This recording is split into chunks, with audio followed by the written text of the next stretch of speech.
Hello everyone, welcome you Arts Academy triple A and my name is Ankur Verma. आज की class का जो हमारा चैप्टर है वो है पावर शेयरिंग। इसी के चलते आज की क्लास में हम एक नया टॉपिक स्टार्ट कर रहे हैं जिसका नाम क्या है, मेजॉरिटेरिज्म इन श्रीलंका। अब श्रीलंका की बात कर रहे हैं और इसके साथ साथ श्रीलंका के अंदर हम देखते हैं एक स्पेशल चीज़ हुई और इस चीज़ को क्या कहा गया, इस चीज़ को कहा गया मेजॉरिटेरिज्म कहा गया। अब स्टार्ट करते हैं अपना टॉपिक। सबसे पहला पॉइंट क्या कहता है, ध्यान से सुनिए। तो सबसे पहला पॉइंट कहता है बेटा, श्रीलंका गॉट इंडिपेंडेंस इन 1948। आपको इतना पता है कि जैसे इंडिया की बात करें तो इंडिया पे जो कंट्रोल किसका था, ब्रिटिशर्स का था। वैसे सेम श्रीलंका पे कंट्रोल किसका था, ब्रिटिशर्स का। इंडिया आज़ाद हुआ 1947 में। उसके एक साल बाद अगर हम बात करें तो श्रीलंका भी क्या हो गया, इंडिपेंडेंस हो गया, उसको भी आज़ादी मिल गई। वो भी कब मिली थी बेटा, 1948 में। अब 1948 में श्रीलंका क्या हो गया, इंडिपेंडेंस हो गया। लेकिन हमने प्रीवियस क्लासेस में पढ़ा है कि श्रीलंका के अंदर जो सबसे ज़्यादा स्पीकिंग पॉपुलेशन थी वो किसकी थी, सिन्हालास की। तो यहाँ पर एक नेक्स्ट पॉइंट क्या कहता है, नेक्स्ट पॉइंट ये कहता है कि जो मेजॉरिटी थी।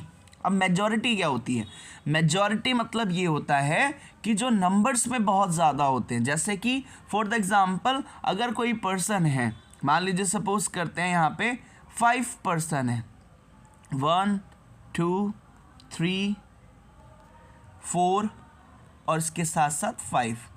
अब यहाँ पे 3 जो लोग हैं वो बोलते हैं हिंदी और जो 2 हैं वो बोलते हैं इंग्लिश। तो यहाँ पे ज़्यादा कौन हुए, तो ज़्यादा ये हुए जो 3 लोग जो क्या बोल रहे हैं, हिंदी बोल रहे हैं। तो यहाँ पर ये 3 जो लोग हैं ये ज़्यादा हैं और ये किसके बेसिस पे ज़्यादा, लैंग्वेज के बेसिस पे। तो इनको हम क्या कह सकते हैं, इनको हम मेजॉरिटी में कह सकते हैं। और जो ये यहाँ पे कम है लैंग्वेज के बेसिस पे, उनको हम क्या कह सकते हैं, माइनॉरिटी कह सकते हैं। तो यहाँ पर सेम आ जाता है कि जो मेजॉरिटी होती है वो लैंग्वेज के बेसिस पे हो सकती है, इसके साथ साथ कल्चर के बेसिस पे हो सकती है, रिलीजन के बेसिस पे हो सकती है, कास्ट के बेसिस पे हो सकती है। लेकिन हमें क्या पता है, हमें ये पता है कि श्रीलंका के अंदर जो सबसे ज़्यादा स्पीकिंग जो पॉपुलेशन थी वो किसकी थी, सिन्हालास की। तो यहाँ पे यही कहता है कि जो मेजॉरिटी की बात करें तो मेजॉरिटी में कौन थे, सिन्हाला कम्युनिटी यहाँ पे क्या थी, मेजॉरिटी में थी। ठीक है, पहला पॉइंट हमने देखा कि श्रीलंका को आज़ादी मिली, कब मिली, 1948 में। इसी के चलते श्रीलंका के अंदर जो सबसे ज़्यादा जो मेजॉरिटी में जो कम्युनिटी थी वो किसकी थी, सिन्हालास की थी। आगे बढ़ते हैं। अब जो सिन्हाला कम्युनिटी थी इसने क्या सोचा, इसने ये सोचा कि हम पूरी की पूरी गवर्नमेंट पे क्या करेंगे, अपना डोमिनेंस क्रिएट करेंगे। तो जो सिन्हाला कम्युनिटी थी इन्होंने क्या सोचा, इन्होंने ये सोचा सिक्योर डोमिनेंस ओवर गवर्नमेंट, कि हम मेजॉरिटी में हैं और सिर्फ हमें ही गवर्नमेंट पे डोमिनेंस करने का क्या मिलना चाहिए, मौका मिलना चाहिए। मतलब कि पूरी कंट्री पे जो डोमिनेंस होगा वो सिर्फ और सिर्फ किसका होगा, सिन्हालास का होगा। क्यों होगा, क्योंकि मेजॉरिटी में थे। तो सिन्हाला जो कम्युनिटी थी ये क्या करना चाहती थी, ये डोमिनेंस अपना दबदबा बनाए रखना चाहती थी। वो भी किस पे चाहती थी, गवर्नमेंट पे, कि गवर्नमेंट में सिर्फ और सिर्फ सिन्हाला कम्युनिटी के ही लोग होने चाहिए, उनका ही डोमिनेंस होना चाहिए। वो भी किसके अंदर, गवर्नमेंट के अंदर, साथ के साथ कंट्री के अंदर। अब ये थिंकिंग किसकी थी, ये थिंकिंग थी सिन्हाला कम्युनिटी की। और सिन्हाला कम्युनिटी चाहती थी कि गवर्नमेंट पे उनका ही क्या हो, डोमिनेंस हो। इसी को क्या कहते हैं, इसी को हम कहते हैं मेजॉरिटेरियनिज्म कहते हैं।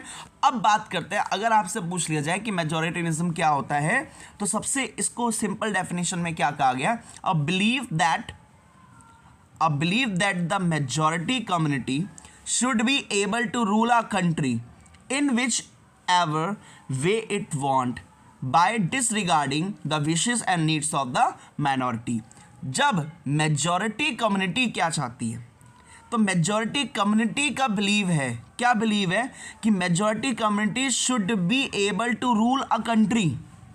कि जो मेजॉरिटेरिज्म जो है वो एक तरह का बिलीफ है, एक तरह का विश्वास है, एक तरह का विचार है, थॉट है। इसमें होता क्या है, इसमें ये होता है कि जो मेजॉरिटी कम्युनिटी है वो चाहती है कि पूरी की पूरी कंट्री पे सिर्फ उसका ही रूल हो, जैसा वो रूल करना चाहती है।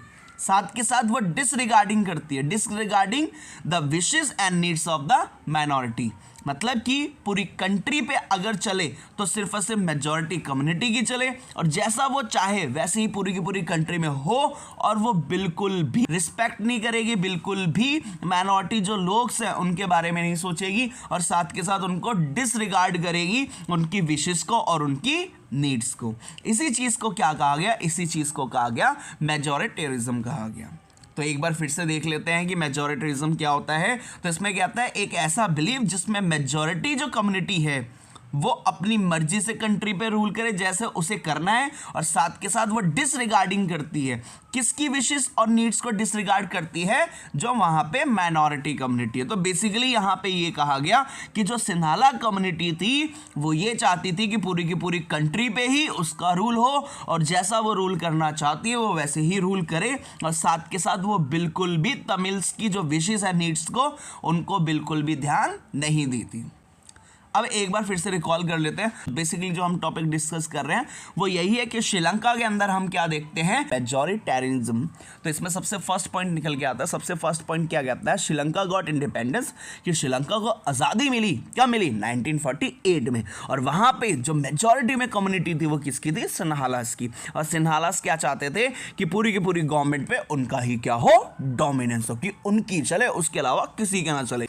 ये कौन चाहते थे? सिन्हालास चाहते थे। इसी के चलते एक यहाँ पे क्या हुआ कि जब मेजॉरिटी कम्युनिटी चाहती है कि उसकी मर्जी से पूरी की पूरी कंट्री पे क्या हो? रूल हो, और जैसा वो चाहे वैसे ही रूल्स रेगुलेशन फॉलो किया जाए और उनकी ही बातों को प्रेफरेंस दी जाए, और डोमिनेंस सिर्फ और सिर्फ उनका ही हो, और साथ के साथ वो क्या करते थे? डिसरिगार्डिंग करते थे। मतलब कि विशेस और जो नीड्स थी माइनॉरिटी की डिसरिगार्ड करते थे। इसी चीज़ को क्या कहा जाता है? इसी चीज़ को कहा जाता है मेजॉरिटेरियनिज्म। जो है वो एक तरह का बिलीफ है, और इस बिलीफ के अंदर जो मेजॉरिटी कम्युनिटी है वो चाहती है कि पूरी पूरी कंट्री पे उनका ही रूल हो, और जैसा वो रूल करना चाहते हैं, वे इट वांट, कि जैसा उनको रूल करना है वैसा ही वो रूल करे, जैसे इनको पॉलिसीज बनानी वैसे ही बनाए, जैसे इनको मेन लॉज बनाने हो वैसे ही रूल लॉज बनाए। मतलब कि सिर्फ और सिर्फ मेजॉरिटी की चले, और इसके साथ साथ वो क्या करते थे? माइनॉरिटी को बिल्कुल भी ध्यान नहीं देते थे। उनकी कोई भी विशेस उनको नहीं सुनना, उनकी जो नीड्स उस पर ध्यान नहीं देना। तो इसी के चलते वो डिसरिगार्डिंग करते थे। जो सिन्हालास थे वो विशेस और इसके साथ जो नीड्स तमिल्स की थी उनको क्या करते थे? डिसरिगार्ड करते थे। इसी चीज़ को क्या कहा जाता है? मेजॉरिटेरियनिज्म कहा जाता है। होपफुली आपको समझ में आया होगा। Thank you.